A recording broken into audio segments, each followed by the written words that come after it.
Wolfman is directed by Lee Winnell and stars Christopher Abbott, Julia Garner, and among others. And in this story, it deals with a man and his family who end up going to Oregon after Christopher Abbott's character ends up wanting to get back with his dad after they've been estranged for a long time, as it goes into some backstory when he was a kid of an encounter that happened when they came across this type of wolf, or this type of creature that was trying to attack them and everything. Now, here's a little backstory. Now, this movie was directed by Lee Winnell, who I've been an avid fan of as far as in his movies he's previously directed, especially from Upgrade, which I really loved and surprised me in 2018, and then also when he did the Invisible Man from 2020, that really surprised me, and that was also, too, a remake of the original classic from Universal. And this is the second remake we've had with the Wolfman. With this Wolfman, it's the second remake we've had of the original 1941 film, which to this day still holds as one of my all-time favorite werewolf films. I've seen it quite a few times, and while there's other films that have come along the way as far as the werewolf movies I still really enjoy as well, the Wolfman I still give a lot of great credit with how it was able to achieve with. Not really, I don't know if it was the first of its kind, but it was able to really showcase a lot of what we saw with the transformation scenes. Well, within that, what we saw with the going with the tragedy of the character and stuff, and the way that they were able to accomplish what they did, especially with the effects back in the 1940s, with Lon Chaney having to be applied all the makeup, and then going on that, and the movie relies more on atmosphere and everything, was really groundbreaking. And there's been other werewolf movies that I've really enjoyed over the years, especially with movies like American Werewolf in London, which is one of my all-time favorites, and then other ones too that came around that, while may not be great, they were still fun to watch. Like, I do actually have a soft spot for movies like Cursed from Wes Craven. I do wish that we could have got the movie that he intended for, but given for what it is, I still don't mind Cursed. I just think that it's kind of a flawed film, but still fun. And then on top of that, with some other movies that feature werewolves, like the Underworld series and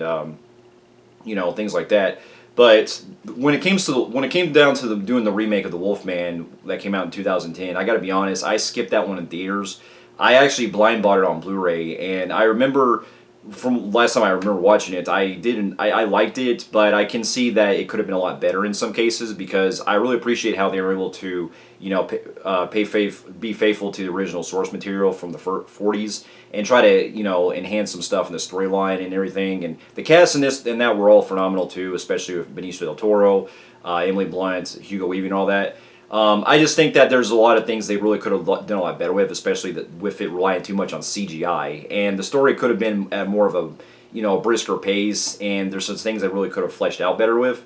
But given for what it is, I still didn't mind the Wolfman remake from 2010. But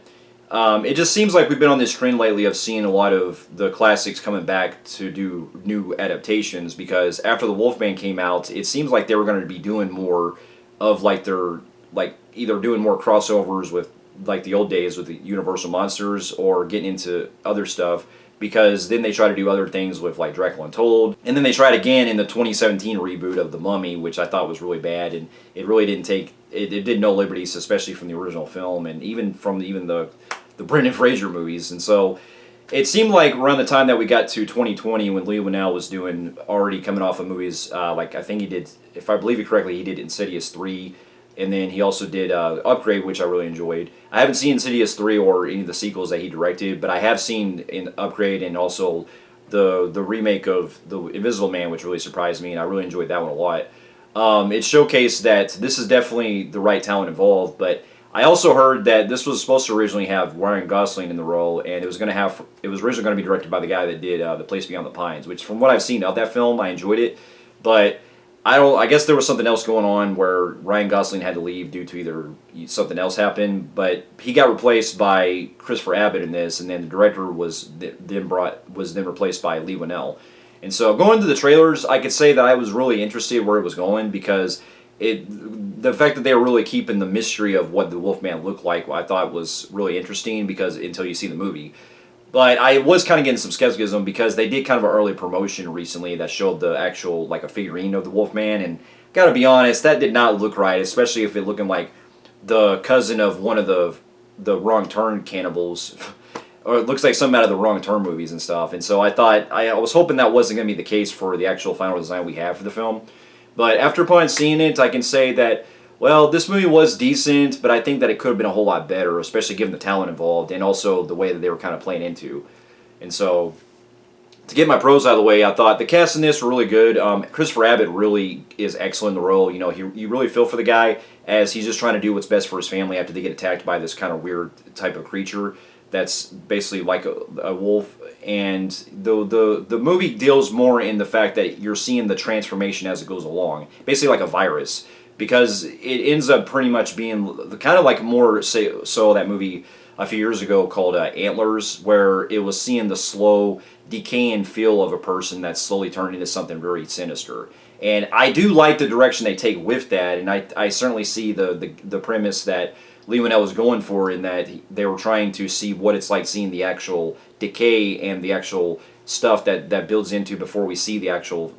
fully werewolf form. But I will get into my cons with that because it does kind of hurt. It hurts it with its pacing. But for the benefit of it, you get to see a lot of what the werewolves instincts can do, especially how you're seeing like this very beautiful visual where he's basically seeing this vision type of thing where he can hear other people's voices kind of distorted, but in his inner thoughts, he can still talk normal. Because as it goes along, he starts to lose his voice and stuff, and it's showing. It kind of takes some liberties from like movies like The Fly from David Cronenberg and some other stuff. And I think that the actual way it plays it out, I thought I was still invested in see where it was going for. And the other cast and members in this too, I thought were great, especially Julia Garner and the little girl that plays the daughter. They really shine in the rolling guard, and I especially glad to see that Julia Garner was getting more movies, because after seeing her on Ozark, you know, it shows that she really is she has so much talent, and I just think that the writing could have been a lot better with her character, because there's a lot of stuff that she really kind of comes across as, her character comes across as kind of just there, not really much like too as far as characterization. But the chemistry that it has between Christopher Abbott and the little girl, I thought were great. You know, especially the moments they have at the beginning where he has this gimmick, or there's this kind of running theme where she can pretty much like, she wants to like kind of read his thoughts and stuff, where she puts his hand on his head and all that, and you know, she's telling him how he feels, or he's telling her how he feels and everything. So that was very genuine, and the themes they play into family are very well touching upon. And the actual location itself, that very claustrophobic type of setting, being the woods and stuff, is very haunting. And the way that Winnell is able to capture a lot of the stuff when it comes to the darkness scenes are really top notch. And the actual practical effects they use for the actual werewolf is not only very, you know, menacing as hell, but I appreciate that they also didn't hold back on trying to rely on a lot of the blood when you see it is all in practical effects, because if there is CGI, I didn't really notice it, and the designs they have for it, I did find very interesting how they played it, how they actually looked with the actual when we finally get to see him finally transformed. And so, and there actually are some really good moments that take place here and there where you see the tension build up, and there's this really haunting scene that takes place where they're trying to get away, and on top of this,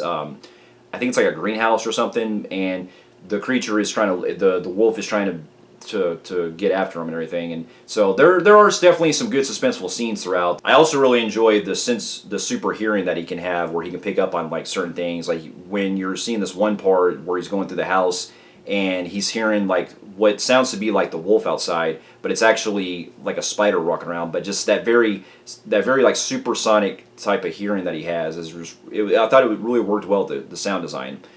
And so there's that, and then the way that the ending plays out, I thought was really great too, with how it comes back into the beginning of the film. I'm not going to go into spoilers, but it definitely does have an impact that it has with its payoff. But this is now where I get into some of my cons, and I will have to say that one of the things that really hold the movie back the most is that it is a very thinly layered plot, where even though we get into some more the stuff that involves with his backstory and the way it's playing with his father and stuff, it seemed like there's really more they really could have punched up more of the script, because it feels very hollow at points, where it really is just more of surviving out in the woods and just trying to basically get away, and just a slowly transformation. The problem with this is that we spend a majority of the movie where it's all about building up to the transformation itself, and while that still had me invested and I was still keen where it's going, it felt like, other than when we get to the last like 10 minutes or so, we don't really see much of Wolfman action type of gore that I was really expecting. You know, this really has a very low body cam where we don't really see many killed. And I know that the whole point is that it's going for more of a gritty type of aspect to kind of keep it more grounded and stuff, but you really felt like there should have been more things that they really could have elaborated more on top of that, especially since we are introduced to his family, to Julia Garner's character at the beginning, and other than her being a journalist, she really doesn't have much of a arc in this. She doesn't really, like, her character is just very so thinly written, like there's really nothing to her, even though she does a great job even though she does a good job with the performance. It's just that her character really doesn't have, you couldn't really had anyone play this character, and so there's really like, nothing really to her that really stands out. On top of that, it did feel like there was some points where characters really make dumb decisions throughout, especially in typical horror movie form, where they'll be investigating a noise, or you'll have it where the little girl is trying to go to or let the dad in because he's outside and everything. I get it's all about being caring about the family and stuff, but it really seems like since he is becoming basically a threat, it really just seems like there's more things they could have been more aware of. And even Julia Garner's character feels like she could have been more aware of that at points. And so that's the problem. I mean, that is in typical dumb horror movie mistake 101. And so there's that. And also there's some really questionable dialogue that really makes it seem like it's not really given much subtlety. For example, not going to go into spoilers, but essentially there's a really big thing that happens toward the end where we get into the climax, and